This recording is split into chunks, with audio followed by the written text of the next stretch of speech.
And how Bolivia's decentralization reforms were implemented in response to the pressing issues of Bolivia's experience throughout the lost decades of the 1980s and 1990s, where it reflected itself through international measures as being one of the poorest nations on the continent. I examined the core policies, among other implications of the reform, to be my independent variables or implications of the government reform, while measuring their effects against my dependent variable of economic development and democratization, or described in layman's terms as the fulfillment of democratic practices.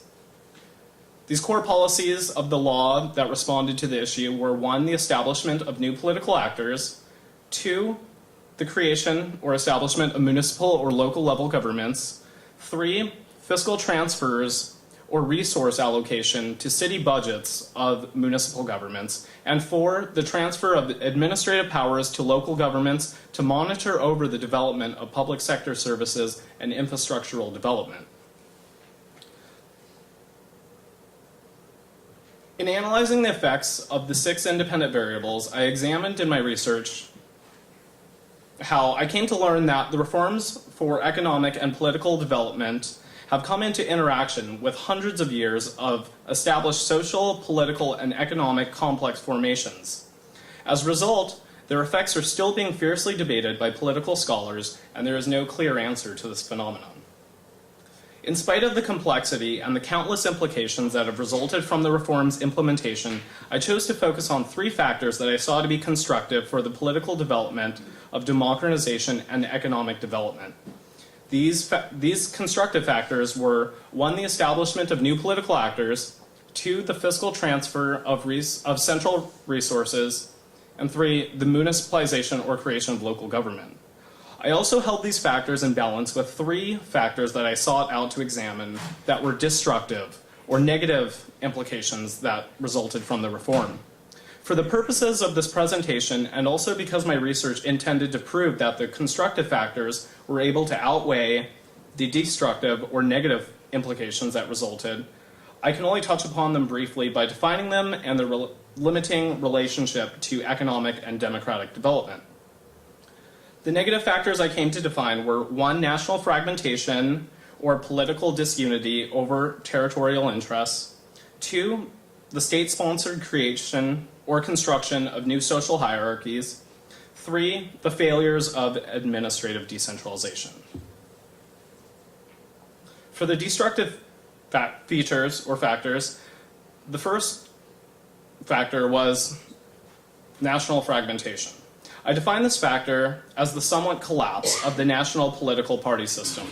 This factor resulted in limitations of government in being able to mediate conflicts between a deeply divided and politically mobilized country.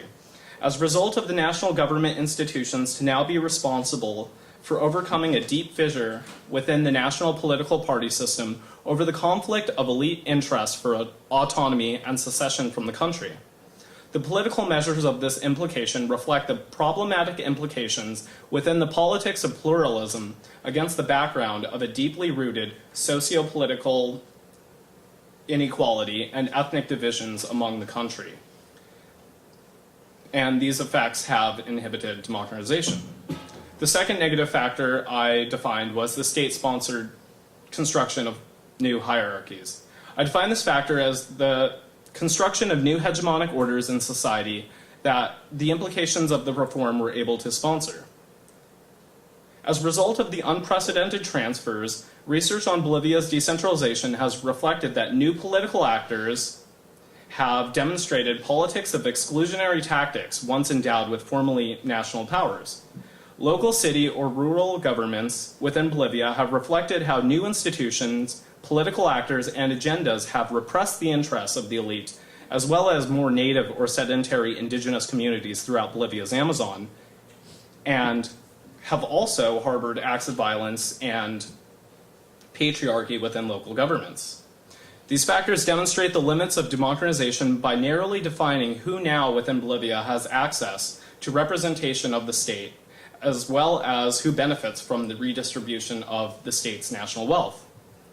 The third negative feature I found that resulted from the reform was the decentralization of administrative failures. I define this factor of decentralization to correlate with economic failures or lack of economic progress for newly empowered local governments. This factor demonstrates limitations of new subnational governments being able to battle poverty alleviation and increase the output of the efficiency in their public sector. This feature relates to economic progress by reflecting how lacks of adequate resources within government to properly fund necessary public administration and intergovernmental authorities to mediate over the actions and expectations between national and local level governments have resulted in even further failures and continuations of local city debts and economic measures that are contrary to national objectives for economic development.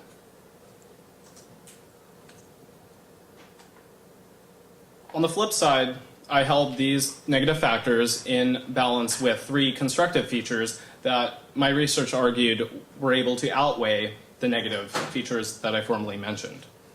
My first constructive factor for the consolidation of democratic practices within Bolivia was how the establishment of new political actors had multiple effects for political processes. New political actors were able to create an unprecedented and newfound trust within their local governments because of their connotations as truly democratically elected in free and fair elections that became established at the local level. I related this factor and production of a new internal unity and accountability of local government to deliver on its democratically composed objectives and indicate political measures of free and fair elections, as well as democratically allowed recalls of elected officials and agendas that deemed no longer to be democratic. The second feature I researched was the fiscal transfers and democratic development.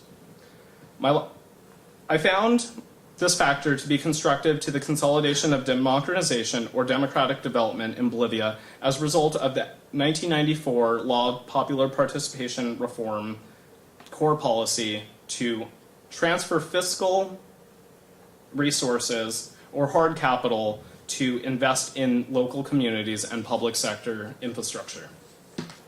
The results of devolving national government powers in some instances were able to, for the first time, extend lines of credit to women as well as poor urban and rural citizens for access to essential necessities of survival and opportunities in order to rise out of poverty. The devolved resources allowed local communities the empowerment behind their democratically composed agendas and issues for investment in the objectives to establish greater socio-political equity throughout Bolivia. For example, fiscal transfers have provided the resources necessary to now act upon popularly supported measures of environmentalism that have formerly lacked the resources necessary to be acted upon. In the face of dwindling resources and economic degradation, this vital issue has been able to allow implementation of a more sustainable environmental policy and natural resource harvesting. Local peasants and urban poor communities, as cooperative owners of the state's facilities and resources, have allowed political progressive norms for the consolidation of democratically supported norms, such as transparency within investment practices, honesty and accountability to the neighborhoods and communities that these facilities now serve. The third factor I found that was constructive to the consolidation of economic development and political democratization was the municipalization or creation of new local governments in relation to economic progress. For this factor, my research examined the effects of how the creation of local governments were able to devise flexible, bottom-driven institutions in relation to economic progress. This implication of decentralization reform established local governments that were best suited to transmit local policy making directly upwards to be more efficiently acted upon as compared with Bolivia's prior economic model of the neoliberal experience. The implications of the newly created government allowed for increased capacities in technical support and resources to allow more economic stability within municipal governments and local markets. My research also examined how newly established roles that compose subnational governments' dynamics were also able to allow for economic progress.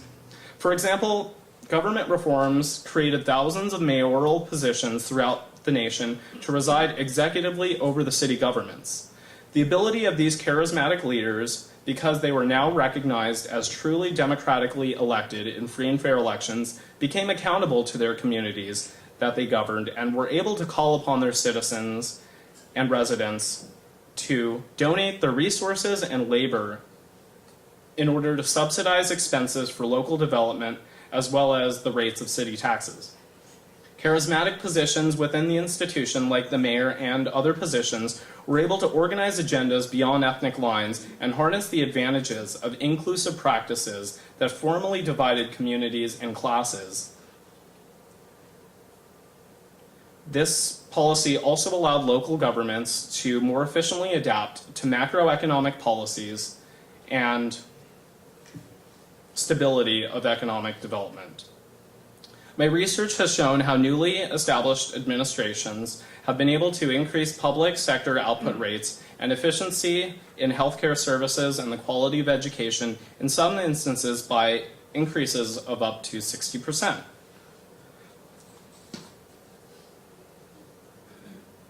In a comparative analysis of the 6 factors that I measured against each other, I found the most pervasive destructive factor that resulted from the reforms to be the mobilized polarization of the nation between territorial interests of the elite and the poor over power and wealth of the Bolivian state. Although these factors have created a major rift in the national party system over the conflict of autonomy for the elites to economically succeed from the state, I found this problem to only reflect necessities for political processes of democracy and national economic development.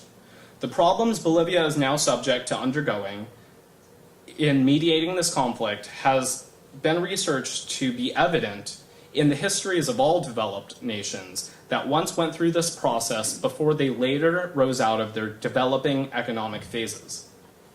Exclusionary political conflicts that also arose reflect unprecedented development of free and fair elections now at the national level in relation to democratic development.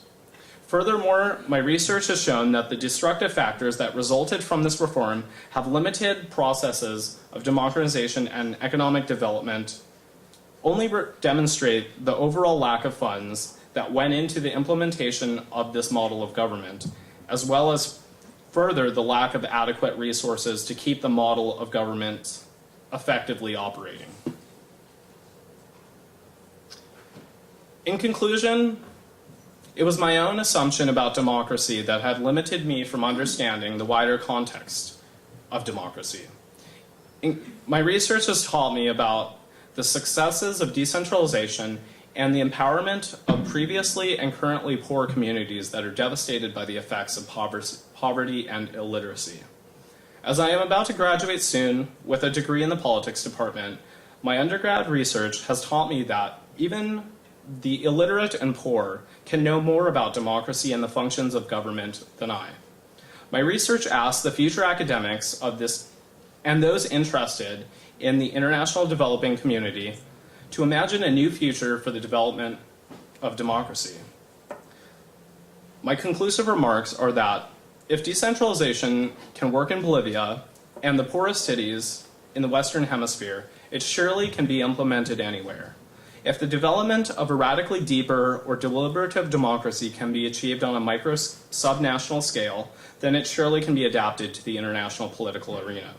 My research asks the scholars of the developing world, as well as those interested, to imagine a new future for international relations, a future that is more efficient at conflict mediation and more sustainable and egalitarian in modes of economic and global development. I'd like to thank my mentor, Ken Deaton, for providing me all the guidance I needed, as well as my cohort and my professors. Thank you all. Our second panelist is Edgar de la Cruz. He is majoring in global economics, a senior who worked with Jonathan Robinson, professor of economics. Edgar has been a TA and course grader for a number of economic courses at UC Santa Cruz. I have witnessed Edgar to be a very measured and pensive young scholar. This quarter, the main principle that guided his writing and research about the microfinance industry was know your evidence, understand your evidence.